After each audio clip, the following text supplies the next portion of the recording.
Vegeta didn't lose to Android 18 because she had infinite energy. That is the excuse fans use to cope. The truth is much more embarrassing. Vegeta lost because he is an amateur. He walked into that fight thinking he was a god, and he ran into a machine that processed him like a math problem. 18 didn't just break his arm, she exposed the fatal flaw in the Saiyan fighting style, ego. Today, we break down frame by frame why the Prince of All Saiyans was humiliated by a teenager who just wanted to go shopping. To understand the magnitude of this defeat, we first have to analyze the chemical cocktail of arrogance that was coursing through Vegeta's veins before the first punch was thrown. He was high. He was intoxicated by a power he had chased for decades. For the first time in his life, he was a Super Saiyan. He had just obliterated Android 19. He had ripped the arms off a machine that made Goku look weak, and he had vaporized it with a technique he invented on the spot. In that moment, Vegeta believed the narrative he had been telling himself since birth. He believed he was the main character. He believed that the universe had finally corrected its mistake and placed him at the top of the food chain. He looks at Android 18 and he does not see a threat. He sees a woman. He sees a doll. He sees another prop that exists solely to demonstrate his golden brilliance to the terrified onlookers. This is his first mistake. He is fighting for an audience. He is aware of Trunks watching him. He is aware of Piccolo and Tine watching him. He is putting on a performance. He wants them to see the gap between his royalty and their mediocrity. But Android 18 is not an audience member. She is a reality check. When the fight begins, Vegeta launches himself at her with the fury of a man who expects his opponent to crumble. He expects fear. He expects her to be overwhelmed by his pressure just as 19 was. But 18 does not flinch. She does not step back. She meets his charge with a blank expression that is far more terrifying than any grimace of anger. This is the horror of fighting an android. There is no psychological feedback. When you punch a man, you see pain. When you flare your ki, you see hesitation. Vegeta is screaming, he is roaring. He is trying to impose his will on the battlefield through sheer volume and intensity. But 18 is silent. She blocks his strikes with the casual indifference of someone swatting away a fly. She is not fighting him, she is tolerating him. This dynamic immediately shifts the power balance. Vegeta is the one exerting effort, he is the one sweating. He is the one trying to prove something. 18 is simply existing. She is reacting to his movements with a bored efficiency that suggests she would rather be anywhere else. This boredom is a weapon. It tells Vegeta that his legendary transformation, the form that Frieza feared, the form that defines his entire identity, is boring to her. It is mundane. It is not special. The common defense for Vegeta in this fight is the stamina argument. Fans love to say that if Vegeta had infinite energy like the androids, he would have won. They claim that the only reason he lost is because he got tired and she didn't. This is a lie. This is a fabrication designed to protect the prince's legacy. Watch the fight again. Watch the choreography. 18 is winning long before Vegeta is out of breath. She is winning in the first minute when Vegeta is at full power. She is dodging attacks that he is throwing with killing intent. She is landing counters that snap his head back. The stamina issue is a factor, but it is not the deciding factor. The deciding factor is skill. Vegeta is a brawler. He relies on overwhelming force and intimidation. He fights like a bully. He expects his opponents to break under the weight of his power. But you cannot bully a machine. You cannot intimidate a calculator. 18 is fighting with a precision that Vegeta cannot comprehend. She is reading his movements. She is analyzing his trajectories. She is letting him waste his energy on big flashy attacks that hit nothing but air. She is driving the car better than he is. The fact that her gas tank is full is irrelevant because Vegeta is driving his car into a wall at 100 miles an hour. Consider the scene on the highway. Vegeta lands on the truck. He stands there waiting for her. He assumes a pose. He is still trying to look cool. He is still trying to control the aesthetic of the battle. 18 lands on a car a few yards away. She doesn't pose. She just stands there with her hands on her hips. She waits. She forces him to come to her. This is a subtle display of dominance. The one who moves first is the one who is anxious. The one who waits is the one who is in control. Vegeta snaps. He cannot handle the silence. He cannot handle the lack of respect. He charges again and again. He is humiliated. He fires a ki blast that destroys the road. He creates a massive explosion. He smiles thinking he has done damage, but when the smoke clears she is gone. She is behind him, she is above him. She is everywhere he is not. She is toying with him. This is not a battle of attrition. This is a lesson in humility. She is showing him that power without precision is useless. She is showing him that being a Super Saiyan does not make you a martial artist. It just makes you a chaotic, glowing target. We must also talk about the specific nature of Android 18 fighting style compared to Vegeta's. Vegeta fights with passion. He fights with rage. Every punch is an emotional statement. He screams when he attacks. He grunts when he exerts himself. He is a loud fighter. 18 fights with silence. There is no wasted movement. There is no wasted sound. She strikes only when she knows it will connect. She blocks only when she needs to. She is an algorithm of violence. Dr. Gero may have hated Goku, but he accidentally created the perfect anti-Saiyan weapon. Saiyans thrive on emotion. They get stronger through anger. They feed on the thrill of the battle. But you cannot get a thrill from fighting a wall. You cannot get angry at a storm. 18 denies Vegeta the emotional feedback loop he needs to escalate his power. She starves him of the drama he craves. He wants a rivalry. He wants a dialogue. She gives him nothing but broken bones and bruises. This silence drives him mad. It forces him to confront the fact that his anger is not a power source. It is a liability. It makes him predictable. It makes him sloppy. While he is thinking about his pride, she is thinking about the angle of his jaw and the structural integrity of his radius. The environment plays a crucial role in this deconstruction. They are fighting on a public road. Cars are driving by. People are watching. To Vegeta, these humans are ants. They are insignificant background noise. But 18 uses the environment. She maneuvers around the vehicles. She cares about her clothes. When her jacket gets torn or dirty, she shows more emotion than she does about Vegeta's attacks. This is the ultimate insult. She values a denim vest more than she values the Prince of All Saiyans. To Vegeta, battle is a sacred ritual. It is the highest form of existence.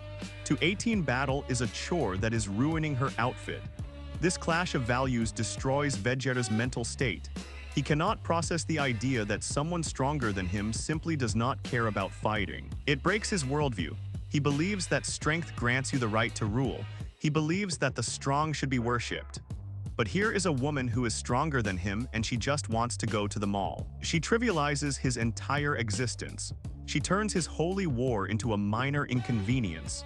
This psychological damage is far more severe than the physical damage. It hollows him out. It strips away the myth of the Saiyan superiority and leaves him naked in the rain.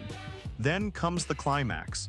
The moment that is etched into the history of the series as the definitive end of the Frieza saga mindset.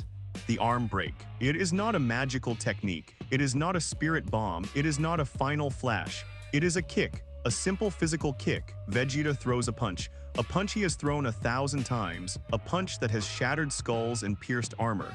18 catches it. She doesn't just block it, she catches it. She holds his fist in her hand, she looks at him, for a split-second time freezes. In that second, Vegeta realizes he has lost. He realizes that he is trapped. Then she pivots. She drives her leg into his arm. The sound design in the anime is visceral, but the manga panel is even more brutal. The angle of the arm is wrong. It bends in a way that biology does not allow. The bone snaps. The leverage is absolute. This is simple physics applied with infinite force. Vegeta's scream in that moment is not just a reaction to pain. Vegeta has been in pain before. Frieza beat him half to death. Recoome broke his body. Vegeta knows pain. This scream is different. This is the scream of a man who is watching his godhood die. The arm is the symbol of his agency. It is the tool he uses to interact with the world. By breaking his arm, she is rendering him impotent. She is telling him that he is harmless. She follows up the break by throwing him into the dirt. She doesn't blast him into oblivion. She discards him. She throws him away like a broken toy. This is the final nail in the coffin of his ego. If she had killed him, he would have died a warrior. He would have died fighting a monster. But she doesn't kill him. She spares him. She leaves him lying in the mud, clutching his broken arm while she flies away to buy new clothes. She grants him mercy. To a Saiyan warrior, mercy is worse than death. Mercy is pity. She looked at the Super Saiyan and decided he wasn't even worth the energy it would take to finish him off. we have to look at the spectators. Trunks is watching his father, his idol, the man he traveled through time to meet, get dismantled by the very monsters he warned him about. Trunks is terrified. But he is not just terrified for himself. He is terrified because he sees the shattering of the legend. He grew up hearing stories about the proud Prince Vegeta. He expected a savior. Instead, he sees a man who is too stubborn to work with others and too arrogant to accept his limits. Piccolo is watching. Piccolo is a strategist. He sees the technical dismantling. He sees that 18 is not using overwhelmed power but overwhelming efficiency. The Z fighters are paralyzed not by the power level but by the ease of the victory. It looked easy, that is the horror. When Goku fought Frieza, it was a struggle. The planet exploded, it was a war. When Vegeta fought 18, it was a skirmish. It was a domestic dispute that ended in a hospital visit. The lack of spectacle makes it more terrifying. It implies that the androids are so far above the current power scale that they don't even need to try. This defeat was a tactical necessity for the universe. If Vegeta had won this fight, he would have doomed them all. Imagine a Vegeta who defeated Android 18. Imagine his ego. He would have killed 17, he would have killed 16. He would have walked around the earth claiming he was the strongest being in creation. He never would have entered the room of spirit and time. He never would have ascended. When Cell eventually showed up, or when Babidi arrived, Vegeta would have been stagnant. He would have been stuck at the grade 1 Super Saiyan level because he would have had no reason to push further. He needed to be broken. He needed to be humiliated. He needed to feel the cold rain on his face and realize that he was not the golden god he thought he was. He was just a man with a lot of potential and zero discipline. 18 didn't just break his arm, she broke his delusions. She forced him to rebuild himself from the ground up. The Vegeta who emerges from the time chamber is a different beast. He is still arrogant, yes, but he is focused. He understands that Super Saiyan is just a base. He understands that there are levels above levels. But there is a darker implication to this fight that we often ignore. It is the triumph of the artificial over the natural. Vegeta represents the pinnacle of biological evolution. He is the result of thousands of years of Saiyan breeding. He is the elite of the elite. 18 is a science experiment. She is a modification. She is nature-hacked and improved by a bitter old man in a cave. Her victory suggests that biology has a hard limit. It suggests that no matter how hard you train or how royal your blood is, you can be surpassed by a circuit board and an infinite energy reactor. This is a recurring theme in the android saga. The obsolescence of the flesh. Frieza had to become a cyborg to survive. The androids are cyborgs. Cell is a biological android. The universe is moving away from mystics and martial artists and moving toward engineers and geneticists. Vegeta is a relic in this fight. He is a samurai charging a tank. He is fighting for honor in an age of industrial warfare. 18 represents the cold, unfeeling future where power is manufactured, not earned. When 18 kicks Vegeta's arm, she is effectively kicking the entire history of Dragon Ball Z. Up until this point, the formula was simple. Train hard, get angry, unlock new form, win. Vegeta did all of that. He trained in 300 times gravity. He got angry. He unlocked the form. By all the rules of the narrative, he should have won. But 18 doesn't care about the narrative. She doesn't care about his training montage. She breaks the formula just as easily as she breaks his bone. This moment forces the series to evolve.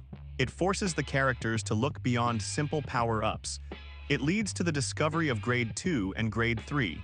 It leads to the mastery of the Super Saiyan form. It pushes Goku to realize that simply adding more power isn't the answer, and that efficiency and relaxation are the keys to true strength.